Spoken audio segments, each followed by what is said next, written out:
नमस्कार. आता महाराष्ट्रात इलेक्शन जाहीर झालेले आहेत. वसई तालुक्यामध्ये काही पक्षांनी आपले उमेदवार जाहीर केलेले आहेत. काही पक्षाचे उमेदवार अजून आज उद्या आहेत. वसईतील इलेक्शन बाबत बोलण्यासाठी आपल्यासोबत कवी आणि लेखक सायमन मार्टिन हे आज आपल्यासोबत आहेत. ते ह्या इलेक्शन बद्दल काय सांगत आहेत ते आपण ऐकूया. सर नमस्कार. नमस्कार. सर, आता हो घातलेल्या इलेक्शनमध्ये तुम्ही कशा पद्धतीने बघता? विशेष म्हणजे गेल्या 2.5 वर्षामध्ये महाराष्ट्रामध्ये जो काही प्रयोग झाला फोडाफोडीचा, त्यामुळे संपूर्ण राज्य अस्वस्थ आहे. आणि त्या 2.5 वर्षानंतर ह्या इलेक्शन आलेल्या, ह्या निवडणुका आलेल्या आहेत. लोक खऱ्या अर्थाने निवडणुकीसाठी जागृत असणं ही लोकशाहीसाठी सूचक घटना आहे. जेव्हा आपण नाराज असतो आणि त्या प्रक्रियेपासून दूर असतो, त्यामुळे लोकशाहीचं नुकसान होत असते. त्यामुळे सरकार देखील, शासन देखील वेगवेगळ्या पातळ्यावर प्रयोग करीत असते, जागृतीचा प्रयोग करीत असते. वेगवेगळ्या संस्था, शाळा विशेषतः, की मतदानासाठी लोकांनी बाहेर पडावं म्हणून गेल्या 4-5 वर्षापासून वेगवेगळ्या संस्था प्रयत्न करत आहेत. NGO प्रयत्न करत आहेत की तुम्ही बाहेर पडा आणि तुम्ही तुमचा मतदानाचा अधिकार जो आहे तो बजावल्याशिवाय लोकशाहीचं रक्षण होणार नाही. तर 5 वर्षानंतर आता लगेचच निवडणुका आहेत आणि आपल्या सर्वांची अपेक्षा आहे की लोकांनी त्यांचं जे मतदानाचा अधिकार जो आहे तो अतिशय विवेकबुद्धीने वापरावा आणि चांगलं सरकार यावं, ज्यामुळे राज्याची प्रगती होईल. काय होतं की राज्य हे देशामध्ये प्रथम होतं. आज खूप दुःख होते की अनेक बाबतीमध्ये आपली पिछेहाट झालेली आहे. म्हणजे ते उद्योग असू द्या, शेती असू द्या, सगळ्याच बाबतीमध्ये आपली पिछेहाट झालेली आहे. ही दुर्दैवी घटना आहे, कारण सक्षम नेतृत्व असणं ही देखील अतिशय महत्त्वाची गोष्ट असते. एकेकाळी यशवंतराव चव्हाणासारखं कणखर आणि ज्यांना विजन होती असं नेतृत्व आपल्याकडे होतं.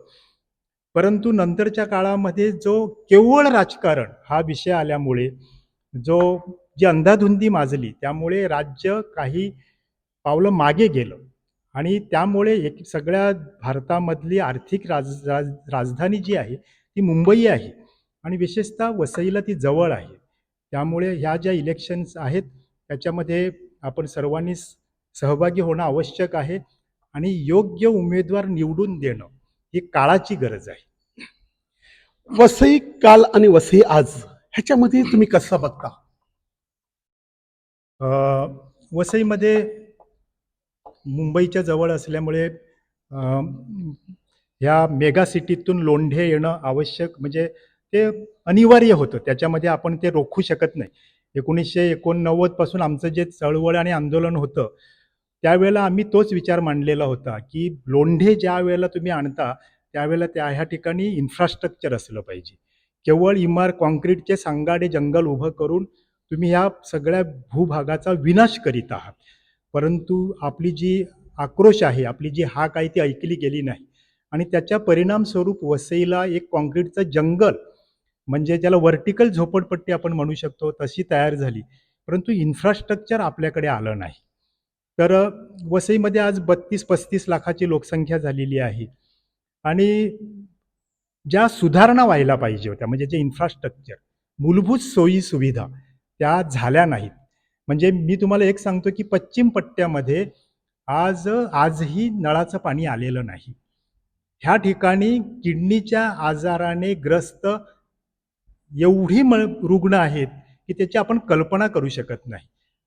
म्हणजे आणि अनेकदा आश्वासन देऊन देखील ही साधी मूलभूत गोष्ट आहे ती पूर्ण होऊ शकली नाही. रस्त्याची अवस्था आपण जाणतो.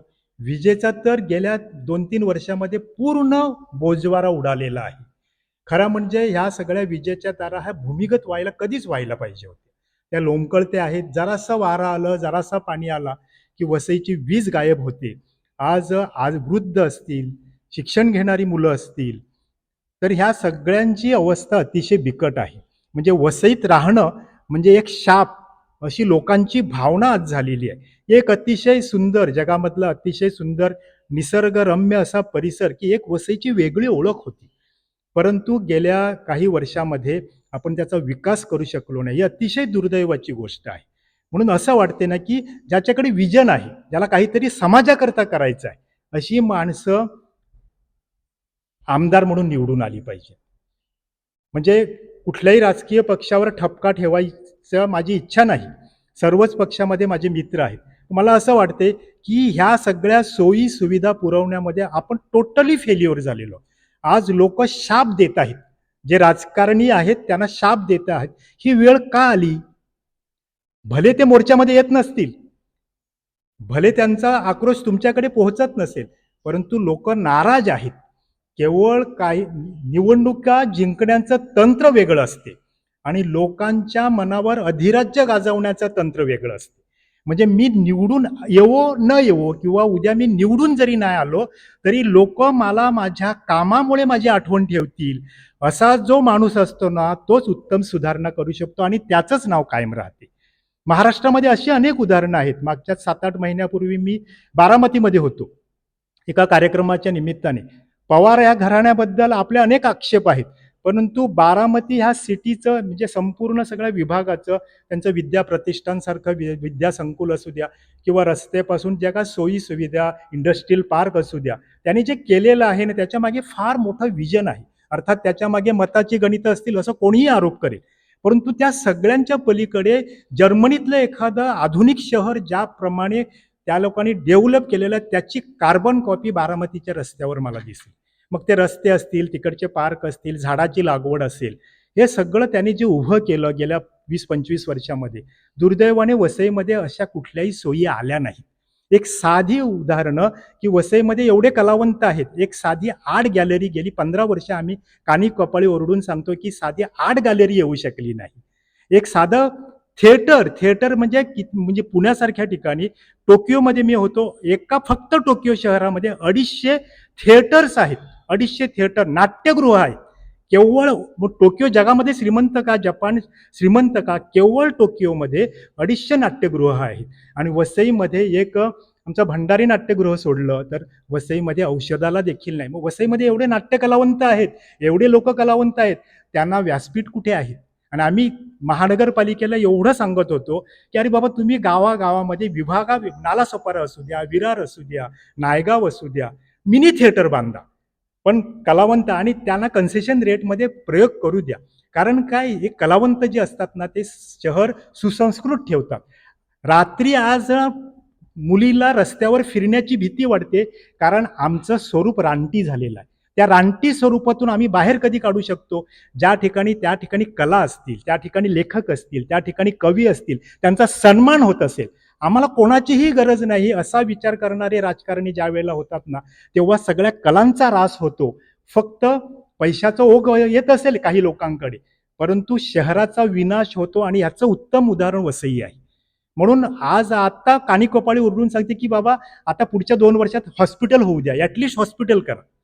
पुढच्या काही वर्षामध्ये ह्या वेगवेगळ्या क्षेत्रामध्ये थिएटर असतील, कला दालनं असतील, ती येऊ द्या. मुंबईसारख्या ठिकाणी ब्रिटिशाने त्या काळी दृष्टी ठेवली आणि त्या ठिकाणी काही गोष्टी उभ्या केल्या, त्याची फळं आजही आपण चाखत आहोत.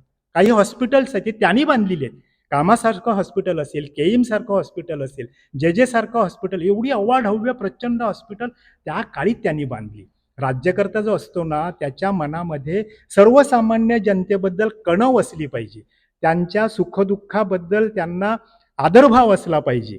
दुर्दैवाने मी स्पष्ट सांगू इच्छितो की तशी माणसं आपल्याकडे नाहीत. ती यावीत आणि ह्या वेळेला यावीत असा आपला सगळ्यांचा प्रयत्न असला पाहिजे.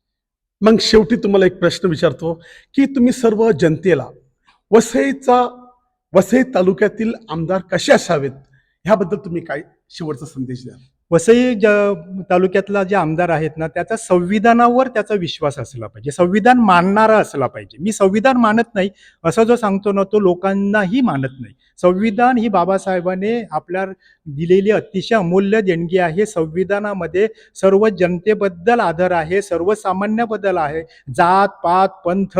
संविधानाने हा देश सेक्युलर धर्मनिरपेक्ष म्हणून जाहीर केलेला आहे. हा देश कुठल्याही एका धर्माचा नाही, एका प्रांताचा नाही, एका भाषेचा नाही, तर हा देश सर्वांचा आहे हे संविधानाने ठासून सांगितलेलं आहे. म्हणून आमचा जो लोकप्रतिनिधी असेल तो संविधानावर विश्वास ठेवणारा असला पाहिजे, लोकभावनांची कदर करणारा असला पाहिजे, लोकांच्या समस्येबद्दल धावून जाणारा असला पाहिजे. काही काही आमदार असतात ते वर्षानुवर्ष त्यांच्या मतदारसंघात फिरकत नाहीत आणि तरी देखील निवडून येतात. ही दुर्दैवाची गोष्ट आहे. सत्ता आणि संपत्तीमधून तुम्ही वर्षानुवर्ष राज्य करू शकता, आनंद आहे त्याच्यामध्ये, आम्ही नाकारत नाही. जगभर तेच चाललेलं आहे. कारण पैसा सगळ्या वेगळ्या प्रकारे खेळ करत असतो आणि पैसा समीकरण बदलत असतो, हे मान्य आहे. परंतु सत्ता सर्व काही नाही. सत्तेच्या पलीकडे जिवंत राहायचं असेल तर चांगला आमदार होणं, चांगला लोकप्रतिनिधी होणं आवश्यक आहे. तर विनंती अशीच आहे की लोकांचे प्रश्न सोडवणारा आमदार ह्या ठिकाणी आपल्याला भेटावेत. म्हणून आपण लोकांना शुभेच्छा देऊया की बाबा आपण आता काहीतरी स्वतः आपण बदलू शकतो. We can change. लोकांनी ठरवलं की आम्ही बदल करणार आहोत तर लोक बदल करतील. लोक चांगला माणूस निवडून आणतील. धन्यवाद. तर आपण ऐकलं कवी मार्टिन यांनी सांगितलं की लोकांची कदर करणारे, लोकांची भावना जाणणारे आणि लोकांसाठी आपलं समर्पण असणारे असा आमदार आपण निवडावा. वसई लाईव्ह न्यूजसाठी दिलीप डाबरेसह मोजेस डिसूजा, वसई.